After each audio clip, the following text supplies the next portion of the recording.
Magandang buhay mga kaibon. Nagbabalik na naman po tayo sa ating YouTube channel, ang MBA Loop and Aviary. Matagal na akong hindi nakapag-upload ng aking mga video kasi sobrang dami nang ginagawa ko dito sa aking bahay. Siyempre, tulong kami namin gawain ng aking asawa. Kaya minsan, nakakalimutan ko nang mag-upload. Pero ngayon, pag-usapan nga natin ngayon yung dapat gawin para mabilis nga yung pagpapares natin ng ating mga parakeets. May mga katanungan kasi na yung mga newbie na nag-aalaga ng mga ibon, kung ano daw yung pwedeng gawin nila na para maging mabilis ang pagpapares nila ng kanilang parakeets.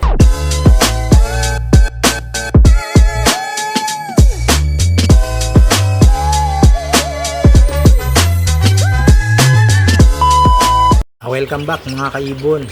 Balik tayo sa topic natin na ang pag-uusapan natin ngayon yung dapat gawin para mapabilis magpares ng ating mga alagang parakeets. Itong video to ay inopen ng isang subscriber na bago sa pag-iibon at gusto niyang malaman kung ano nga daw yung pwedeng gawin para nga maging mabilis na magpares ng kanyang parakeets. Pag-usapan natin yan. Yun nga, syempre ang dapat nga gawin yan, kailangan natin ng cage. Syempre sa nag-uumpisa tayo, kailangan natin ng isang kulungan nila. Kung isang pares lang naman ang yung pagpapares, pwede na sa kanila ang single cage. Ang dapat gawin, syempre, bago nga sila magpapares dito sa aking ibunan, ang ginagawa ko, pag yung basal pa lang, yung bago salang pa lang, at hindi ko muna sila binibiglang pagsamahin. Hindi ko sila bibiglang pagsamahin. Di tulad ng mga matured na proven na pwede mo na silang pagsamahin ng diretso. Hindi na sila magbubugbugan kasi nga parehas na sila proven at matured na. Di tulad ng basal pa lang na bago pa lang natin sasalang, ay magbubugbugan pa yun talaga kasi hindi pa sila masyadong magkakilala or ang style kasi niyan ng mga ibon, nagliligawan yan, parang tao din naman yan na bago sila magpares, magliligawan muna, magkakakilanlan muna, tapos yun na, mag-umpisa na yan pag naghalikan na, nagtukaan, putuhan, nagsubuan, yun na masasabi nating pares na sila. At hindi pa natin masasabi na proven kasi hindi pa sila nag-iitlog o hindi pa sila nakapagpapisa ng kanilang mga tinakay. Yan, ang basal ay bagong salang, ibig sabihin. Yan nga. Ang ginagawa ko dito sa aking ibunan, yung mga basal na yan, nasa edad yan na 6 months. 6 months kasi mga bago pa lang natin sa salang. Hindi ko muna sila pagsasamahin sa isang cage. Meron kasi akong maliit na cage dito na may divider. Pag-iiwalayin ko yan, siguro mga 5 days. Yan, 5 days ko silang hindi ko muna pagsasamahin. Pagkikilanlan ko muna yan sila. Kung mapapansin nyo naman yan, pagka gusto na nila magpares yung lalaki atat na yan, at yung babae yuko na lang ng yuko. Yun na yung mag-uumpisa na silang dalawa, baga pairing na talaga na masasabi. Kaya pagkaraan ng 5 araw, doon ko na sila pagsasamahin. Sa isang cage. Tapos hindi mo na ako maglalagay ng nest box. Hindi mo na. Maglalagay ako ng nest box pagkaraan ng 7 days, 1 week. Yan. Pero may mga ibang breeder na yung cage nila meron na kagad na nest box. Pero maganda na rin yun, may nest box para pagka nakita na natin mag-mate na sila, aakyat na yung lalaki. Yung muna kasi ang unang aakyat. dun sa loob ng nest box, si-secure niya muna yung pag-iitlogan ng asawa niya. Pag secure na yung pag-iitlogan ng asawa, bababa na yung lalaki, doon na siya aakyat yung hen. Doon na aakyat yan. At aakyat, baba yan. Pag sinasanay na niya yung sarili niya, tapos doon na natin mapapansin pagkaraan ng mga 10 araw, nagme-mate na yan. Nagme-mate na yung ating mga alagang pinagpares na parakeets. Yan. Tapos kung mapapansin nyo na hindi na lumalabas yung babae, yung hen dun sa kanilang nest box, doon na yung mag-umpisa na meron ng itlog yung hen natin. Tsaka kung makapansin nyo naman, pagka buntis na yung hen, may bukol na sa puwetan. Yun yung para mapabilis nga yung pagpapares ng parakeets. Ngayon dito ang ginagawa ko, na hindi ko muna sila dinidirect ang pagsasama kasi nagliligawan pa yan yung parehas na basal na bagong isasalang natin. Pero pag yung meron na tayong mga breeder na proven na nakapagpaitlog na at nakapagpapisa na ng kanilang inakay, nakapagpalaki na, yun na yung pwede natin ipagsama ng diretsyo na. Kasi alam na nila yung yung gagawin, na pwede na silang mag-mate kagad pag mature na. Kasi pag yung mga bagong salang, ngayon pa yung parang mag-aaway, kala mo parehas lalaki. Tsaka yung tanong pala nung isang followers ko rin, na paano daw malalaman yung gender ng kanilang mga parakeets. Bali, yung cock po, kung makapansin nyo, pag dark blue, blue na po yung kanyang ilong, ayun po yung cock. Tapos yung sa hen naman ay mapapansin nyo ay white or brown, yun po yung hen. Yan. Pag pink, pag medyo bata pa naman po yung mga bagong parakeets natin na bata, yung cock naman ay pagkakilala niya ay kulay pink. Tapos yung sa hen naman ay kulay white.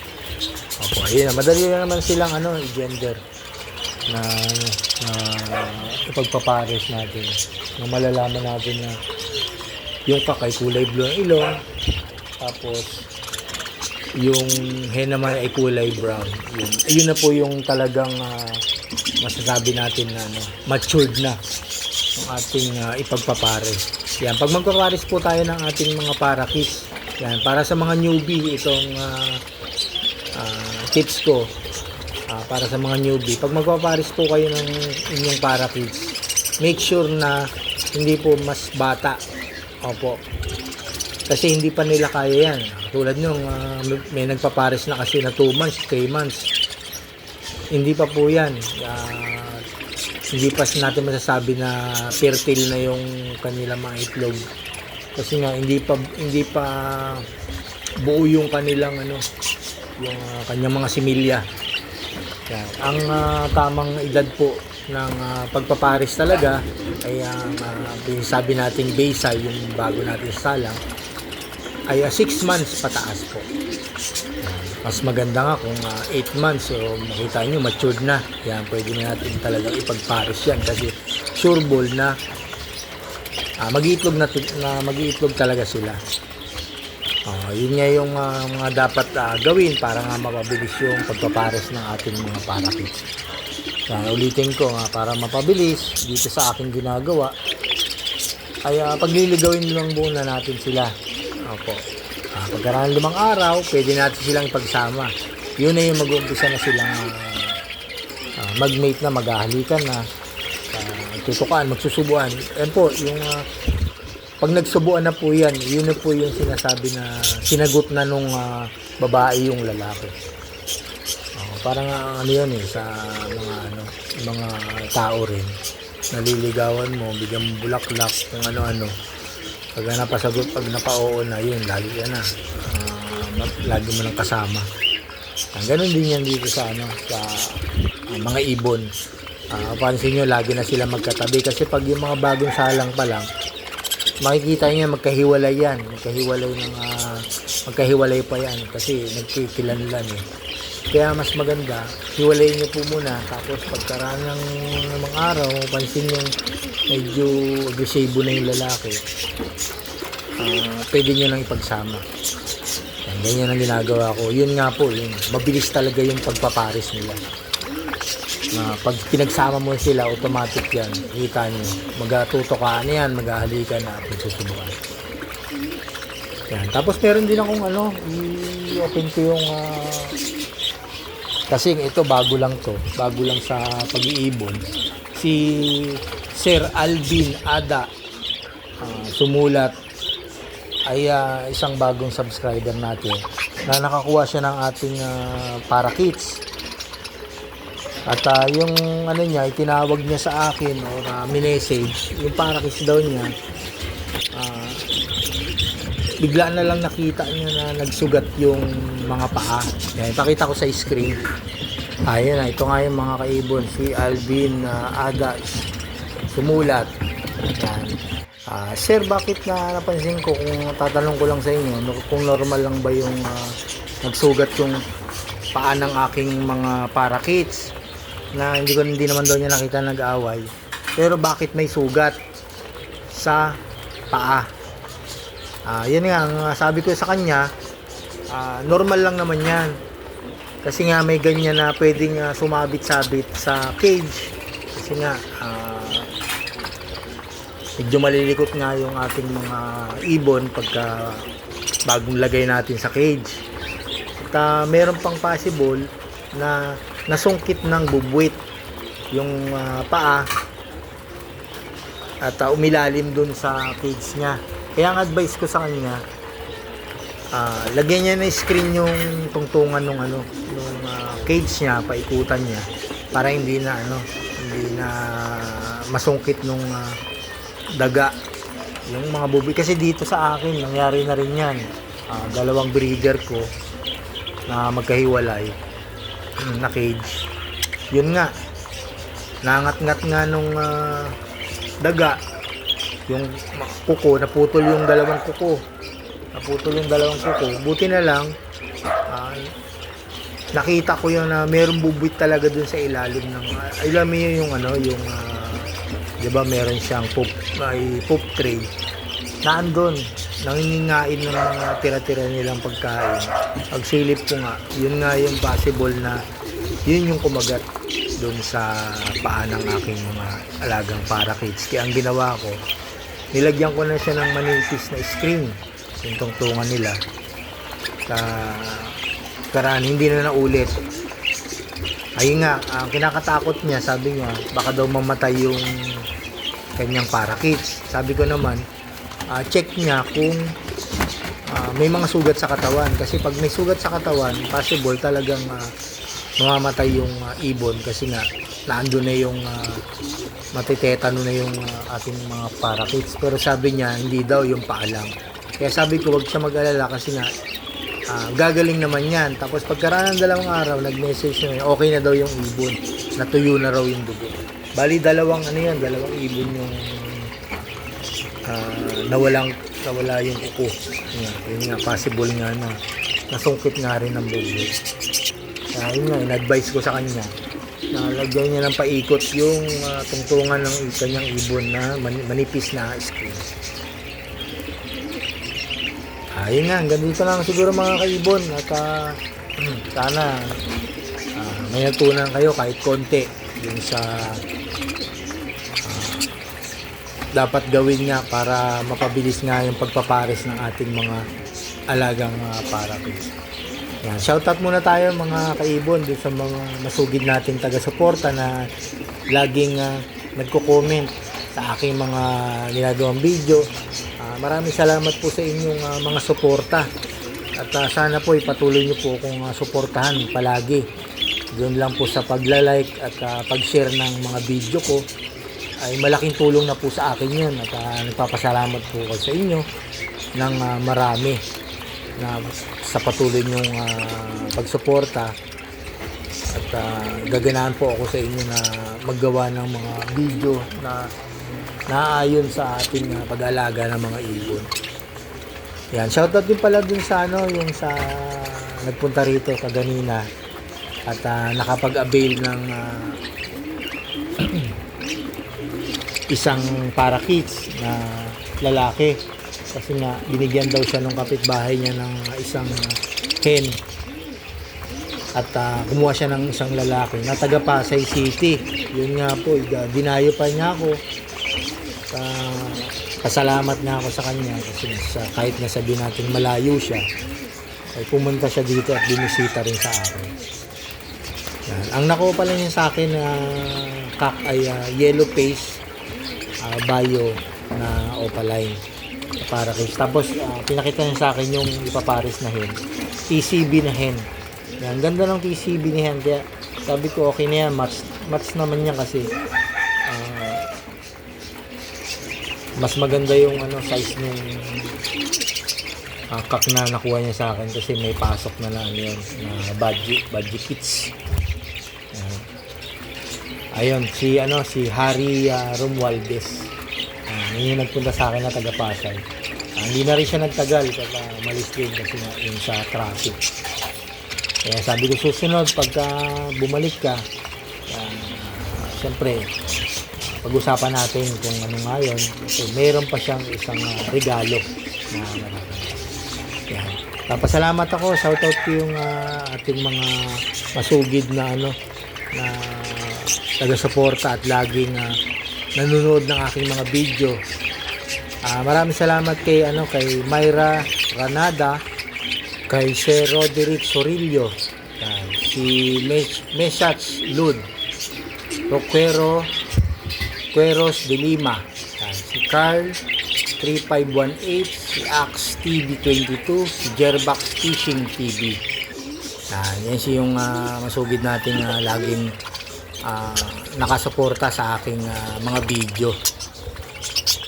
Yun, meron pa dito sila Mark Anthony Sebastian, Bautista Mico at Juan de la Cruz, UB646 at Kuya Joms TV, si Alvin Ada Sumulat, at si Harry Romualdez. Yan, yung mga masusugid nating taga-subaybay. At yung mga hindi ko pa na-mention, at maraming salamat po sa inyong mga suporta.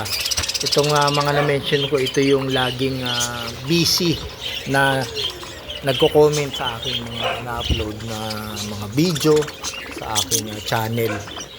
At nandyan yung mga marami silang tanong na sinasagot ko.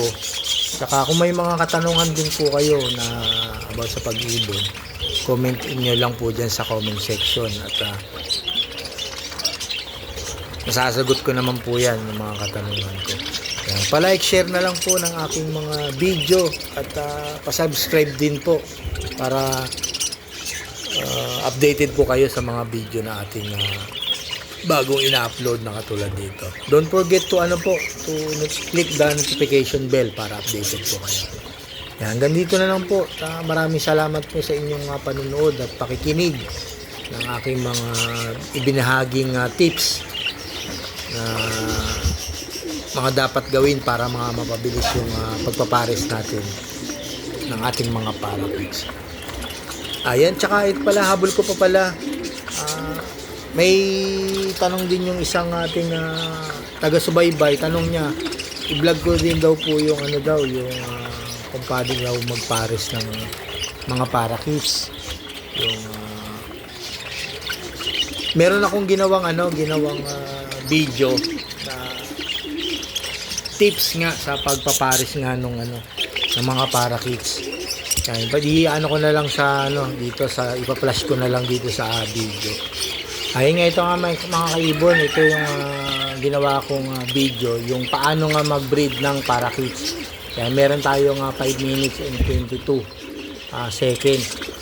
Ang nagtanong niyan si Sir Roderick Sorillo. Yan, sir, panoorin niyo na lang po yung video ko.